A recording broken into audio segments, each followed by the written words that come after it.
What is up, collectors? Welcome back to another video. I know it's been a little while since I've posted something. Been busy with lots of life events, but I'm back in the swing of things now. I thought it would be interesting to talk a little bit, revisit my collecting goals. I put out a video in September of 2024 with some of my short, medium, and long-term collecting goals. And now I'd like to revisit those and kind of see where I'm at and what kind of progress I've been, where I've succeeded and where I've failed. So kind of reevaluating my hobby goals. Back on September 5th, 2024, I put out a video with my short, medium, and long-term collecting goals. It's been about 300 days, and I'm going to go over that list that I had and see where I succeeded and where I failed. And I think it's a nice exercise for any collector out there to do with their collecting, to make a list and define goals and revisit those goals, because a lot of us kind of have a tendency to say, okay, we pick up a card and we're on to the next hunt and the next thing, and we don't always kind of reflect on our successes and near misses and pickups and appreciate things. I feel like it helps us appreciate our collection that much more. So let's start with my short-term goals, the next 1 to 2 years that I had when I made this video back in September. So initially I looked at wanting to pick up the 1989 Upper Deck Ken Griffey Jr. in a grade of a 7 to 9. This is not a rare card, very easily attainable and affordable card. And you can see my requirements there. So it's been about 300 days. Have I picked one up? No, I have not. I have not succeeded in this goal, more so just because I've been focused on picking up some other cards. And again, this is a card that is readily available, easily attainable. I eventually will get one. I just have not picked one up yet, but I look forward maybe in the next 300 days to adding it to my collection. I don't really have a good excuse as to why I didn't add it, other than that they're plentiful. Next, we have the 1959 Topps Mickey Mantle. My requirements, you can see there, I'd like a decently centered copy, good registration. And so let's see what we did. Oops, sorry. So yes, I did have a version of success. I would say I'm halfway there. I have acquired the 1959 Topps Venezuelan Mickey Mantle. Again, this is a much tougher variety of card to obtain, as the Venezuelan populations are maybe 1% or less of the US Topps, and this is a very rare cream back, where there's only a handful that I've seen that have been ever come up for sale. So this is certainly a big achievement to have in my collection. Again, I still would like to add a nice copy of the US Topps, so I would say I've halfway succeeded in this short-term goal. And again, this is a card that is going to stay in my collection for quite some time. Next up, we have the 1958 Topps Roger Maris rookie card. This is a fantastic card, one of my favorites of Roger Maris. I love the color, I love the pose. Again, tough card to find with good centering and good registration. It's just not one that comes up in good condition. If you do find it, it's often something that is either miscut or has bad registration, or kind of like snowing. So it's not something that it's easy to find a centered copy on with good registration. Let's see if I succeeded in this. I did not. I had to have a couple come across that I was looking at buying, but again, I just did not find that copy I was looking for. And unfortunately, the price of this card continues to go up. You can find a poor version for relatively affordable, but if you find a nice centered one, those are going to go high and they're going to go quick. So still looking on that one. What about the 1958 Topps Mickey Mantle? Again, fantastic card. Again, I'm a big person when it comes to image and color, and I just love the color on this card. Again, another tough one to find with good centering and registration. So, did I succeed? I did not. I just have not found a copy that I was happy with. Again, readily available. I'd like to find a low-grade copy that I can be happy with in my collection, so I'll keep looking. Okay, on to the 1954 Red Heart Dog Food, Stan Musial. This is a fantastic card. Again, just the image and the color really pops. Again, I've been pretty particular with looking for a good copy of this card that's at least well centered with this red heart. That's very tough to find. And so, was I successful? I was not.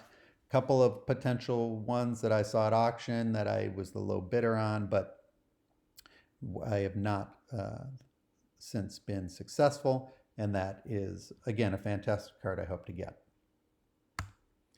1958 Topps Hank Aaron yellow name variation. You know, the 58 Topps has the white name and the more rare yellow name variation. I love the green and the yellow in this card. I love the image of a young Hank. Did I find one? I did not. So, still looking. Again, this is a pricey card if you want even in mid-grade. So, I'm going to have to find a very nice low-grade example, and they're hard to find centered and with good registration. Bob Gibson, 1959 Topps rookie card.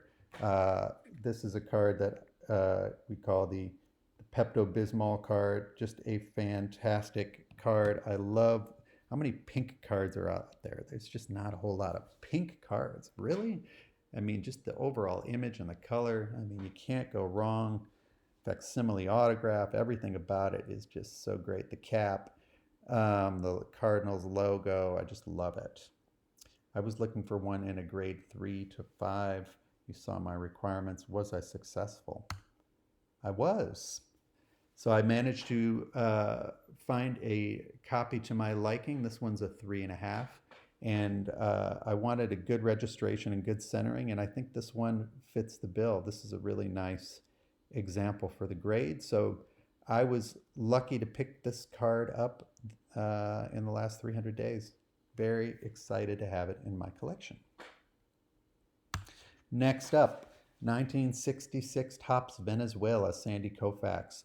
I'm building the kind of what we call the base run of Sandy Koufax Venezuelan cards. So he's got the 62, the 64, the 66, the 67 Retirado. And so I'm building his base cards. And this is just a fantastic image, same image as the 66 US Topps, but again, much more rare. And again, hoping to find a low grade Koufax in that. Was I successful? I was. So I picked this card up recently from a Venezuelan seller that I've done a lot of business with on Facebook. And I loved this example when I saw it. Again, it's in a sleeve there and a top loader, but to give an idea, it's hard to imagine show you the beauty of this card, but the front is just spectacular. The centering and the registration is really crisp. The only real issue with it is the back's a little bit miscut and it's got a little bit of paper add, as was common with these being added to scrapbooks. So again, that is a card I was excited to have in my collection. That card is actually at SGC right now getting slabbed. So very excited to have that card.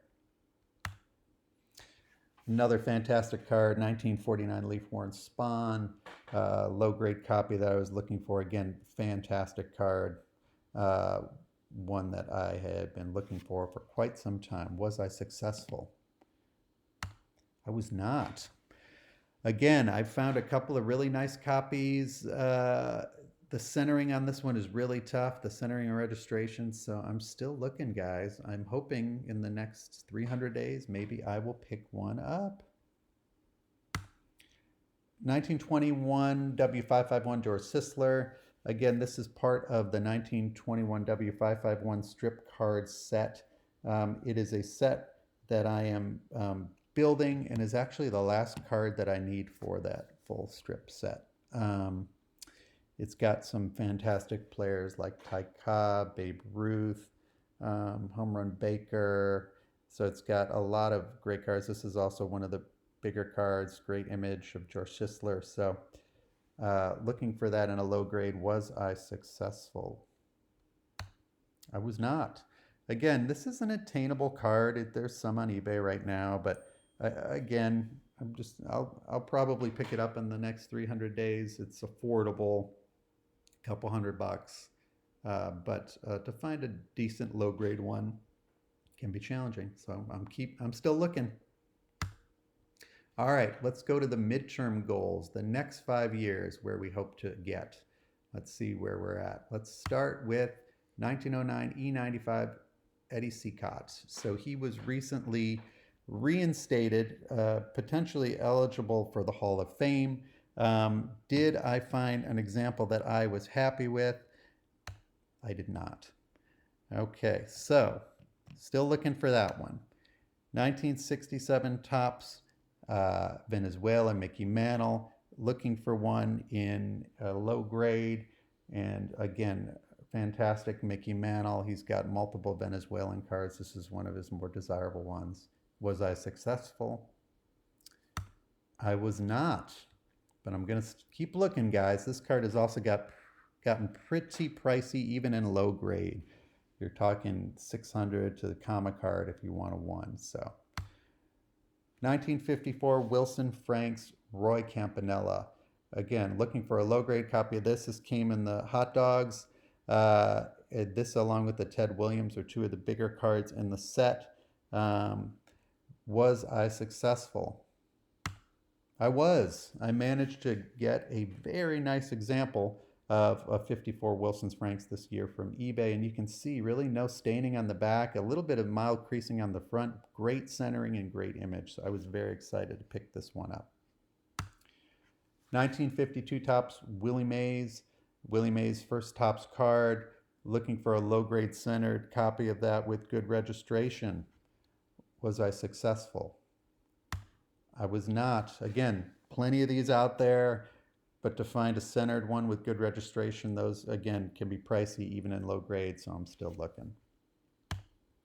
1909 T206 Cobb Red Portrait. I have the green and the bat off shoulder, but I love the red color on this Red Portrait. Really looking for a nice low grade copy. Was I successful? I was not. Again, these are out there, so maybe I'll pick one up. I'm still on the hunt. Next, we're looking at 1909 T206 Walter Johnson in a low grade. Was I successful? I was not. Going to keep the hunt for the Walter Johnson. Had a couple of potentials, but did not snag one. 1949 Leaf Joe DiMaggio. Again, fantastic Joe D card. Was looking for a low grade example. Was I successful? I was. A couple months back, I managed to secure a nice copy with, you can see the registration on that is very nice. It is got a couple of pinholes at the top corners, and that's the reason for the grade. So I'll take that all day long if you can find a centered copy and a nice copy of that. So I was very excited to land this nice copy for the grade. 49 Leaf Stan Musial, again, similar low grade. I love these Leafs, are fantastic cards. Unfortunately, I did not secure a Stan the Man, but I am still on the hunt for one, and hopefully we'll find one soon. 1950 at Hires Test Willie Mays, looking for a low grade of that. This was the test set. This is a much more rare variety of Willie Mays card. And so did I manage to, versus the regular release from 58, only released in a handful of markets, did I secure one? I did, exactly. And exactly a 2.5, just as it was pictured. So I managed to find a nice one this year from a major auction house and secured that for my collection. And I was very excited to land that recently. So fantastic card. And this is definitely one of the ones that is one of the gems of my collection.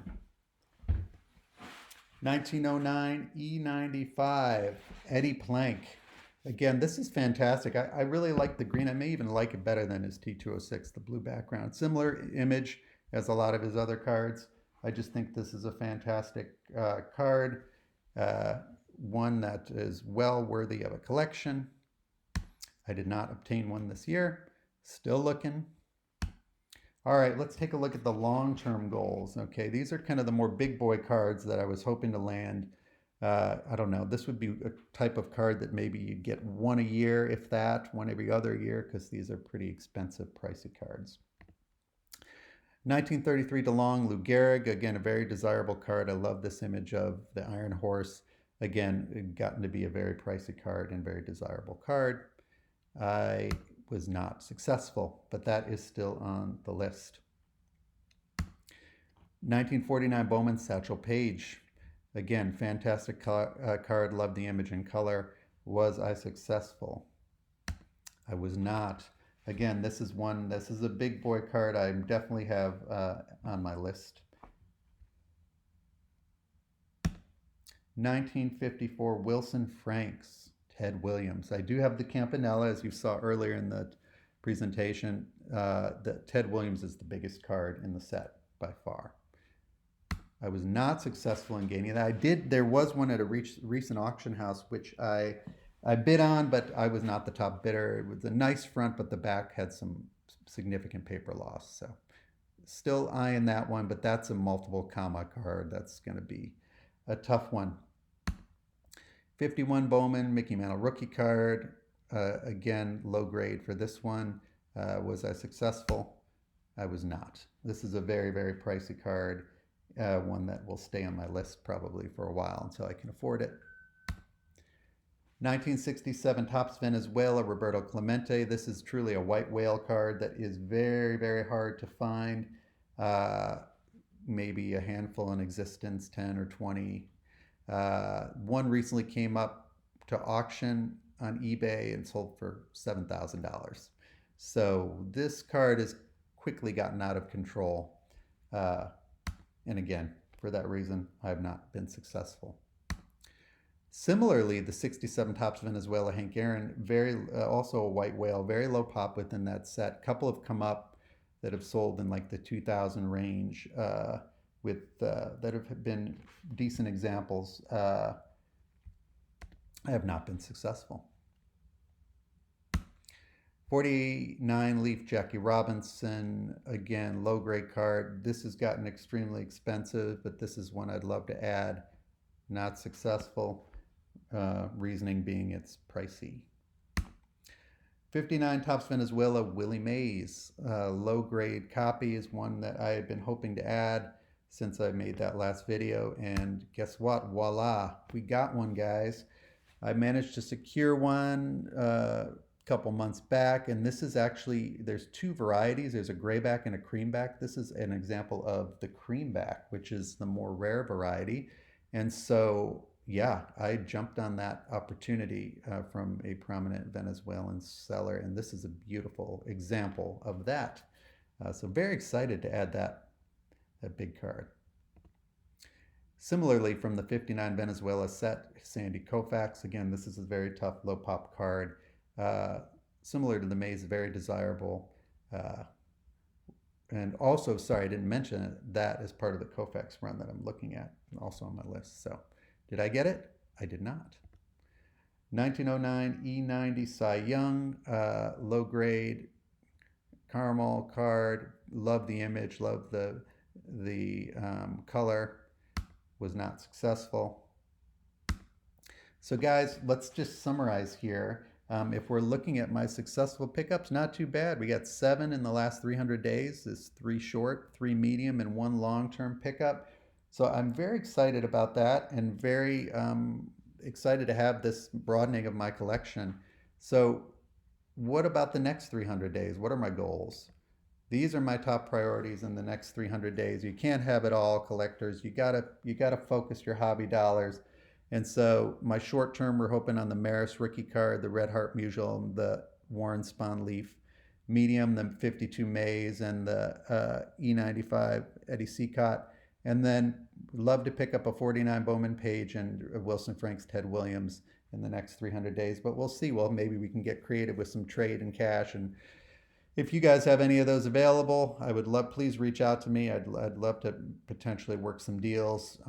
But this is what makes collecting so fun, is the hunt, and adding these beautiful cards to your collection, and just look at all the colors and the wonderful imagery on these iconic cards. So I'm very excited to kind of be on this collecting journey, and hope to continue it, and would love to know what some of your guys' short, medium, and long-term goals are, as I'd be interested to hear kind of how you select the cards you select, and how you go about accomplishing those goals. So thought this was an interesting kind of revisiting of my collecting goals, and so hopefully you guys found it interesting, and we'll post another update maybe in another 300 days and see where we're at. But until the next time, collectors, enjoy the journey.